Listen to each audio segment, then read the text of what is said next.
नमस्कार, मैं तिरुपति भास्कर से ललित मोहन पांडे आज लुधियाना के अंदर आया हुआ हूँ। जो मिश्रा बॉयलर के नाम से फैक्ट्री है, यहाँ पे बहुत बड़ी पुरानी फैक्ट्री है जो लुधियाना के अंदर सुप्रसिद्ध है। और हमारे सामने टी.आर. मिश्रा जी हैं।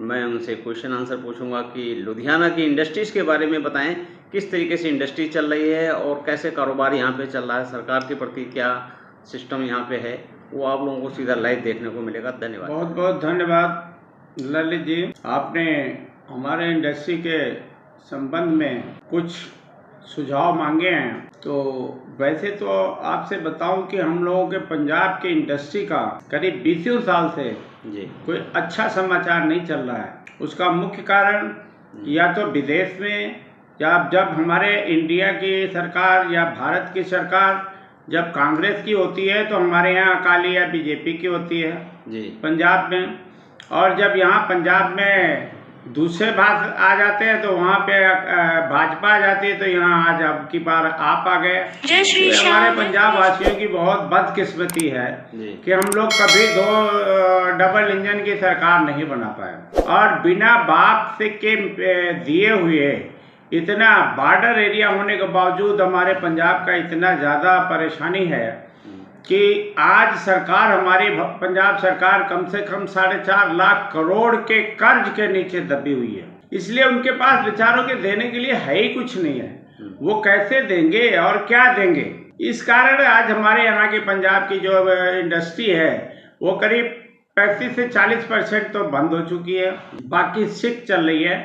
कोई भी स्टेट सरकार से या सेंट्रल गवर्नमेंट से हमें कोई भी वो नहीं मिल रहा है, कोई सहयोग नहीं मिल पा रहा है कोई। इसलिए जहां हम ये कहेंगे कि हमारी सरकार, हाँ ठीक है, हमारे पंजाब के भाइयों ने, हमारे भाइयों बहनों ने यहाँ पे आपकी सरकार गलती से बना दी, क्योंकि सबको पता नहीं था कि ये सरकार क्या करेगी। ये सरकार एक नंबर की नकारा साबित हुई है और लूट घसोट के अपना पेट लीडर लोग भर रहे हैं। और पंजाब वासी आज हाहाकार कर रहे हैं कि हमारे न किसान को, न मजदूर को, न हमारे व्यापार को, न हमारे इंडस्ट्री को किसी रूप में भी सेवा नहीं कर पा रही है। और यहाँ तक कि सरकारी कर्मचारियों को वो अपना उनका वेतन देने में भी बहुत आनाकानी करके और बहुत परेशानी के बात करते हैं। वहीं मैं कहूँगा कि ये हमारे, चलो ठीक है, बेटा नालायक हो जाए तो बाप नालायक नहीं होना चाहिए जी। तो हमारा जैसे कि अब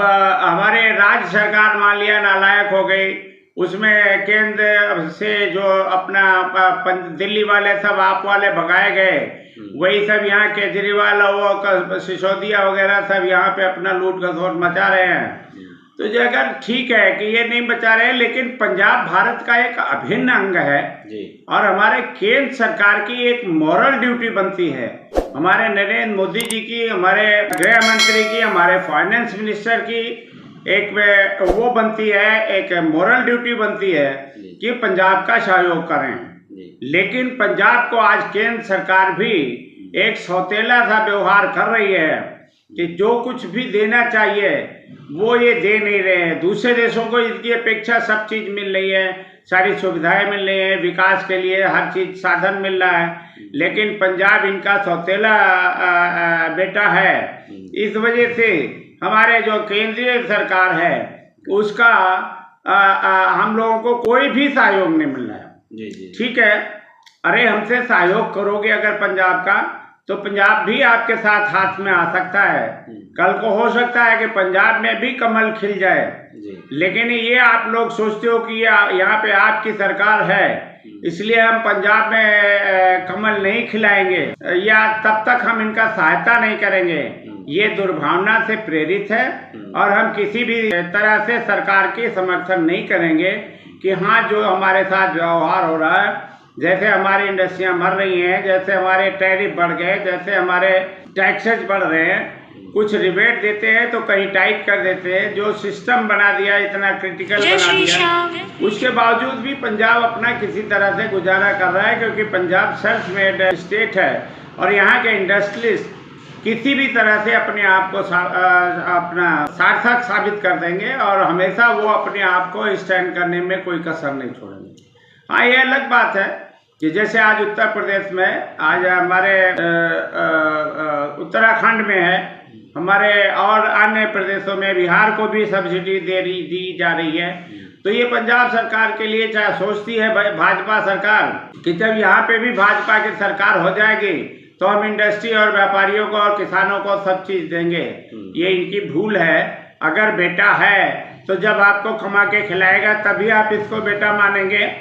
जब तक ये भूखा मर जाएगा तो उसके बाद आप क्या करोगे? का वर्षा जब कृषि सुखाने और समय चूक पुण्य का पछताने। तो ये हम लोग ऐसा नहीं है कि यहाँ पे भाजपा वाले नहीं है, यहाँ पे कमल वाले नहीं है, यहाँ पे अकाली दल नहीं है। आपके जो सपोर्टर हैं वो सब यहाँ बैठे हैं। ठीक है, कुछ समय के मुताबिक आपको अपनी आई कि आप वाले जो यहाँ पे सरकार बन गए, उससे हम बहुत ज़्यादा, हम लोग कम से कम 25-30 साल 40 साल पीछे हो गए हैं। जी जी, आपसे जो है। हाँ बिल्कुल, इसलिए अब हम कह रहे हैं कि हमारे माननीय मोदी जी, अगर आपको यहाँ पे भी कमल खिलाना है पंजाब में, तो उससे पहले कि अगर टाइम निकल जाए उसके बाद आप इनको मदद करो और कुछ करो, इनको बचाओ।